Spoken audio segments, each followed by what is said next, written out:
Nama Habib Rizik akhir-akhir ini viral atas kepulangannya dari Saudi Arabia setelah beberapa lama menetap di sana. Tokoh agama ini sering menjadi kontroversial dan bahan perbincangan di seluruh Indonesia lantaran aksi-aksinya yang berani menentang pemerintahan Indonesia. Banyak orang yang menganggap bahwa aksi-aksi Habib Rizik tidak sesuai dengan ajaran agama Islam. Namun, banyak juga yang sependapat dengan Habib kalau orasi dan demo menentang pemerintahan adalah jalan dan jitu untuk menyampaikan pendapat politik. Tidak sampai di sana, artis Nikita Mirzani juga ikut viral atas ocehannya mengenai Habib Rizik di sosial media. Pengikut Habib Rizik berencana akan menangkap dan mengepung rumah Nikita Mirzani dan mengancam akan memenjarakannya. Begitu banyak pro kontra setelah kepulangan Habib Rizik ini. Namun sebenarnya siapa sih sosok Habib Rizik ini? Mari kita kupas dalam 5 fakta Habib Rizik yang perlu kamu ketahui. Namun sebelum kita lanjut, nggak ada salahnya bagi kamu untuk menekan tombol like, subscribe, dan nyalakan lonceng notifikasi agar kamu tidak ketinggalan konten-konten menarik lainnya. Pimpinan Front Pembela Islam. Habib merupakan ketua atau pimpinan Front Pembela Islam atau FPI yang mana FPI dideklarasikan pada tahun 1998. FPI secara berangsur menerapkan hukum syariah dengan visi membuat khilafah di Indonesia yang mana sedikit banyaknya mirip dengan konsep kenegaraan Arab Saudi. FPI berkembang pesat di Indonesia karena merekrut anak muda dan fokus pada penyiaran di pesantren-pesantren, lembaga dakwah Islam, dan mahasiswa. FPI mempunyai 5 lembaga khusus yaitu Badan Investasi Front, Badan Anti Teror, Badan Pengkaderan Front, Badan Alih Front, dan Badan Amil Zakat. FPI juga mempunyai 5 anak organisasi otonom yang terdiri dari Laskar Pembela Islam, Mujahidah Pembela Islam, Front Mahasiswa Islam, dan Serikat Pekerja Front. Masing-masing lembaga ini mempunyai peran yang penting dalam mengembangkan keorganisasian FPI.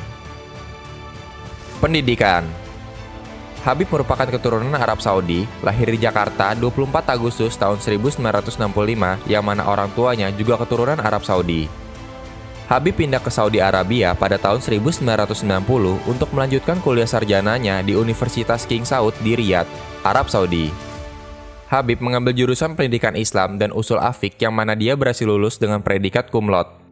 Habib juga sempat mengenyam pendidikan masternya di Universitas Sains Islam Malaysia selama 1 tahun dan juga akhirnya mengambil jurusan hukum syariah di universitas yang sama pada tahun 2008.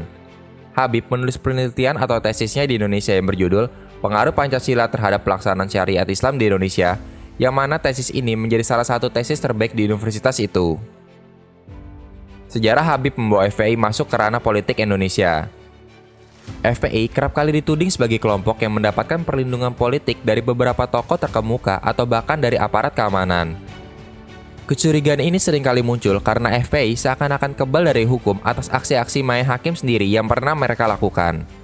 Habib dinilai dekat dengan orang-orang di sekitar Soeharto, khususnya Prabowo Subianto yang merupakan menantunya sekaligus seorang perwira tinggi militer pada tahun 1998.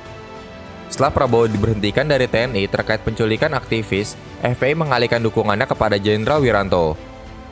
Dukungan FPI terhadap Wiranto terlihat dalam aksi ratusan milisi FPI ketika menyantroni kantor Komnas HAM untuk memprotes pemeriksaan terhadap Jenderal Wiranto dalam kasus Mei 1998.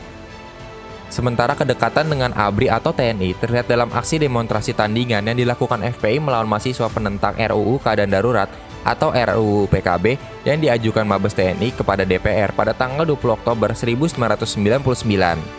Beberapa tokoh yang diduga turut memberikan dukungan terhadap FPI kepada Kapolda Metro Jaya tahun 1998 sampai tahun 1999, Majen Nugroho Dijosiman dan Pangdam Jaya, selanjutnya diangkat menjadi Pangkostrat. Majen TNI Jajaja Suparman. Riset ISAI mencatat FPI sempat mendatangi Polda Metro Jaya untuk meminta aparat Polda tidak ragu memberantas narkoba. FPI juga kerap mengadakan pertemuan informal dengan para petinggi militer, seperti yang pernah dilakukan dengan Majen Jajaja Suparman di Hotel Millennium Jakarta menjelang pelaksanaan sidang umum MPR 1999. Para petinggi militer dan kepolisian, khususnya di tingkat daerah khusus ibu kota Jakarta, beberapa kali menghadiri apel siaga yang dilakukan FPI maupun ormas-ormas lain yang menyandang nama PAM Swakarsa. Dukungan-dukungan kepada kubu-kubu tertentu yang memiliki pengaruh politik merupakan salah satu metode yang digunakan FPI untuk masuk ke dalam politik praktis. Meskipun FPI atau tokoh-tokohnya tidak terjun langsung menjadi politikus, namun kedekatan dengan aktor-aktor politik sangat berguna khususnya untuk melindungi sepak terjang FPI yang seringkali melanggar hukum. Habib Rizik keturunan Rasulullah. Beberapa waktu lalu, kita pasti mendengar berita yang viral di sosial media kalau Habib sebenarnya adalah keturunan Rasulullah. Sebuah pesan yang menyatakan kalau Habib memiliki silsilah keturunan Nabi Muhammad ke-38. Namun sebenarnya hal itu tidak benar. Karena menurut beberapa sumber termasuk suara.com, berita itu tidak ada landasannya. Oleh karena itu bisa dikatakan hoaks atau tidak benar. Kontroversi kepulangan Habib Rizik. Setelah tertahan di Arab Saudi selama puluhan bulan dan membayar sekitar 110 juta rupiah untuk denda overstay di negara orang, kepulangan Habib Rizik membawa kabar yang menghebohkan bagi para pengikutnya. Hal tersebut tak lepas dari dugaan bahwa pemerintah Indonesia berkonspirasi untuk menutup portal dan menahan Habib Rizik terus di Arab Saudi karena dendam politik. Selain itu, pengaruh Habib Rizik dinilai terlalu besar sehingga ia dianggap tokoh atau pendakwa yang berbahaya bagi keutuhan NKRI. Hal tersebut bisa dilihat dari bagaimana sambutan para pengikutnya pada acara kedatangannya.